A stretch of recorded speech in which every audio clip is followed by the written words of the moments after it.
In the 17th century, the Portuguese Empire was devouring the coastline of West-Central Africa. They built forts. They seized captives. They turned entire kingdoms into supply chains for the transatlantic slave trade. One ruler stood in their way for over 40 years, not with a single battle, but with a lifetime of cunning, warfare, and sheer refusal to submit. She was a queen. She was a warrior. And she made the Portuguese pay for every inch of ground they took. Her name was Nzinga.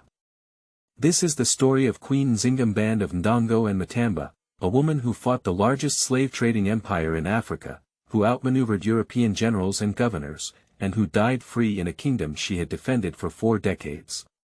She is one of the most remarkable military and political leaders in African history.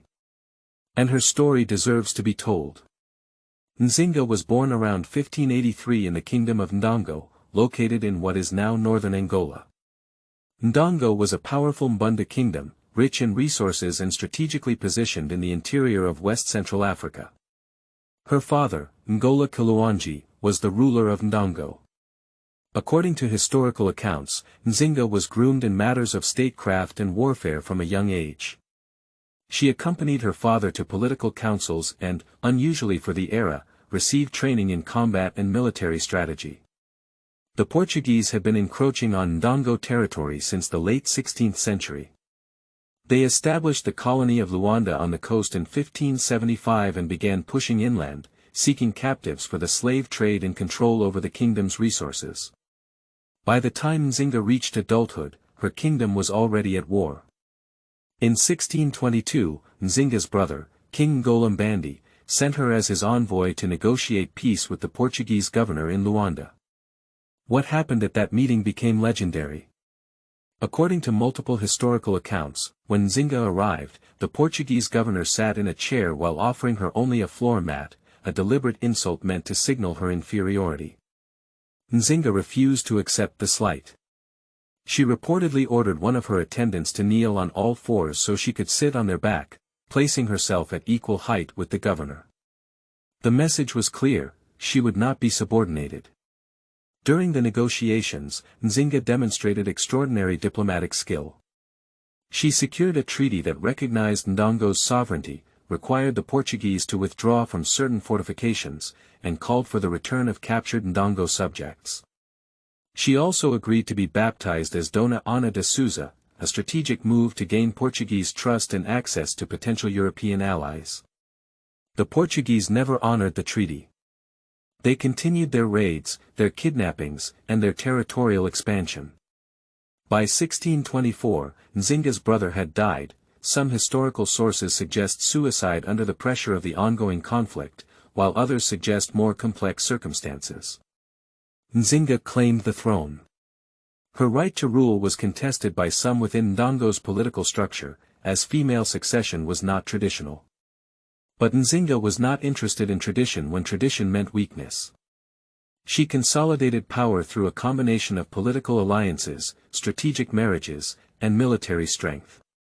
When Portuguese-backed rivals attempted to install a puppet ruler in Ndongo, Nzinga did something extraordinary. She moved west and conquered the neighboring kingdom of Matamba around 1631, establishing a new power base from which to continue her resistance. For the next 3 decades, Nzinga waged a relentless guerrilla and conventional war against the Portuguese. Her military strategy was sophisticated. She formed alliances with the Dutch, who were competing with Portugal for control of the Angolan coast. When the Dutch briefly captured Luanda in 1641, Nzinga coordinated joint military operations with them against the Portuguese, one of the earliest recorded African-European military alliances against a common colonial enemy. She welcomed escaped captives and formerly enslaved people into her armies, swelling her ranks with fighters who had every personal reason to resist the Portuguese. She trained women as soldiers. She led troops personally into battle well into her 60s. The Portuguese, despite their firearms and fortifications, could not defeat her. Colonial records from the period reveal a grudging respect for her military capabilities. They called her a threat. They called her relentless.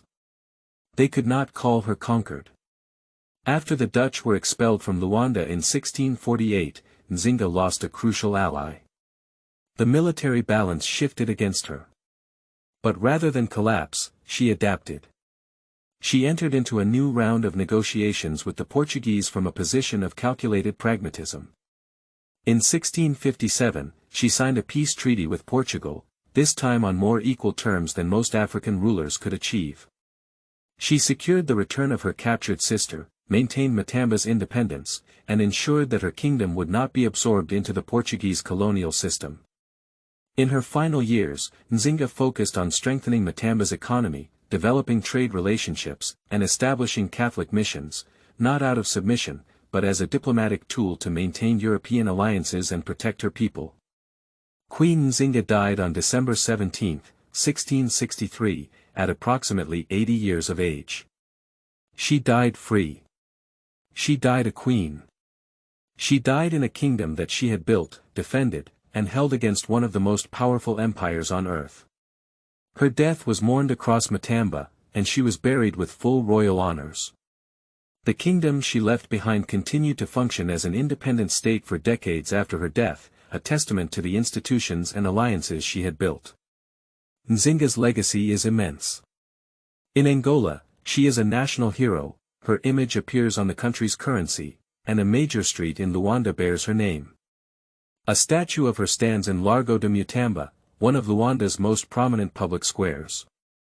She is celebrated across the African diaspora as a symbol of resistance against the slave trade and European colonialism. Historians recognize her as one of the most effective African leaders to resist colonial expansion, not just for her military prowess, but for her diplomatic intelligence, her political adaptability, and her ability to sustain resistance across an entire lifetime. Queen Nzinga fought the slave trade when it was at its most brutal. She did not fight with a single heroic battle. She fought with 40 years of strategy, adaptability, and unbreakable will. Her story challenges the narrative that Africa was passive in the face of European aggression. It was not. Leaders like Nzinga resisted with everything they had, with armies, with alliances, with intelligence, and with a refusal to accept subjugation as inevitable. In a world still grappling with the legacies of colonialism and slavery, her example is not just historical. It is essential. If this story moved you, share it. Like this video and subscribe to Africa Explained so more stories like this one reach the world. These are the voices history tried to silence. Let us make sure they are heard.